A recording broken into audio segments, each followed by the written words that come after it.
Welcome to Sweet Life Beat Life. We hope this video helps. In this video, I will explain how to make games using Roblox Studio. First, you will need to download and install Roblox Studio directly from the official Roblox website. Once installed, simply log in using your existing Roblox account. It is a straightforward process. Take a few moments to explore the main interface, paying attention to the Explorer and Properties windows, as these are crucial for your game development journey. Understanding these early steps will set a solid foundation for your creative work. Now that you are set up, let's start building.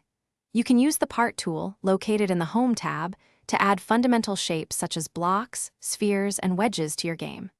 Practice moving, rotating, and scaling these parts to position them exactly where you want them, giving your world dimension.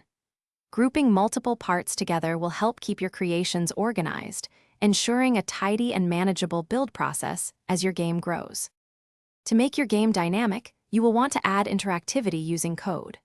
Right-click an object and insert a script to open the editor, where you will write in Lua, the language Roblox uses. Start by learning about fundamental events, like a player touching a part, and basic functions to respond to them. Even a few lines of code can bring an object to life, perhaps changing its color or making it disappear, adding significant depth to your game world. Before sharing your masterpiece, thorough testing is essential. Click the Play button in the Home tab to simulate gameplay. This allows you to catch any errors or glitches from a player's viewpoint. Iterate on your design, making adjustments based on your tests, ensuring a smooth experience. Once you are satisfied with your game, publishing it to Roblox is just a few clicks away, letting millions of players explore your unique creation, making all your hard work worthwhile. Thanks for watching. Consider subscribing if we helped you.